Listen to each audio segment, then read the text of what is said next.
Je voulais parler de certains directeurs de l'éducation qui n'ont, je peux dire, qui sont incompétents, qui n'ont pas de compétences et qui n'ont bien sûr donné rien du tout pour le secteur dans leur wilaya.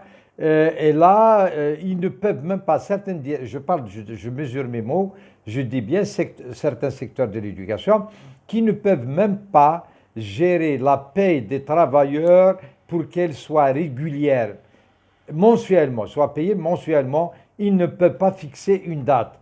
Là, c'est très grave. Ils viennent nous parler d'améliorer le système éducatif ou le secteur de l'éducation dans leur wilaya. Je peux citer l'exemple de la wilaya de Tizi Ouzou, qui a toujours eu la première place dans les différents examens officiels, la première classe depuis 12 ans, et malheureusement, on récompense les fonctionnaires de l'éducation de la wilaya de Tizi Ouzou. Comment? En le privant de leur paye mensuellement à une date fixe, en les privant des fois même de leur prime, elle n'est pas payée à temps. Donc moi je ne sais pas ce que font ces gens-là, ces cadres-là de l'éducation, certains, s'ils ne peuvent pas prendre en charge une opération répétitive. C'est une opération qui se répète mensuellement. C'est pas la mer à boire, c'est pas la bombe atomique qu'on va inventer.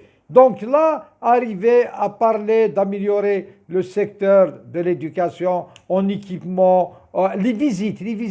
Ils ne font même pas de visites dans les établissements scolaires pour voir l'état des établissements. Je vais parler aussi du problème.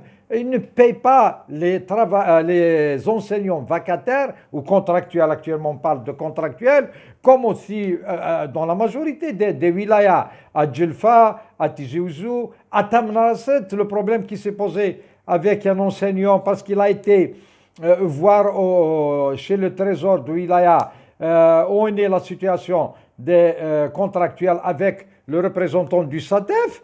Et là, il reçoit un blâme gratuitement de la part de la direction de l'éducation de Tamanrasset, sans le faire passer devant la commission de discipline, comme ça, d'une façon ta'assoufia, comme on dit en arabe. Donc, il est injustement, bien sûr, sanctionné. Nous avons intervenu et nous avons, bien sûr, pu lui retirer ce blâme.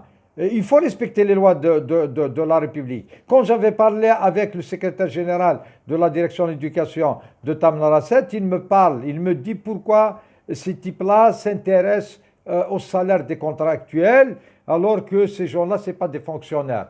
Je lui ai répondu que ce sont des fonctionnaires. D'abord, maintenant, ils ont les mêmes droits que les stagiaires. Pour la paie, ils doivent être payés mensuellement. Et malheureusement, ils ne sont pas payés mensuellement comme stipulé par monsieur le ministre de l'Éducation. Donc, j'interpelle monsieur le ministre de l'Éducation de prendre ses responsabilités, d'agir envers ces directeur de l'éducation, il sait de qui je parle. Nous avons des dossiers, nous avons remis des dossiers. Donc, ce secrétaire général qui me dit que oui, il reconnaît qu'il y a même des enseignantes qui sont venues hors wilaya, qui travaillent à Tamnaraset, elles ne sont pas payées. Il me dit qu'elles ne peuvent même pas s'acheter du pain et du lait. Il est content. Là, oui, quand on ne règle pas les problèmes des gens, on est content, c'est bien. Sinon, quand on demande ces darwa, on dit que vous faites dans l'agitation. Il me parle de belbala. Donc, ces gens-là, moi je dis, si vous ne pouvez pas assumer vos responsabilités, partez. Il y a des hommes et des femmes dans ce pays qui peuvent assurer ce travail. Donc, dans la majorité du wilaya, en tout cas, le problème de la paye, des gens qui ne sont pas payés, des rentrées de wilaya et tout, ça existe. Monsieur le ministre le sait et nous attendons, en tant que SATEF, que monsieur le ministre, avec la fin des examens officiels, à savoir le bac, qu'il agisse. Merci.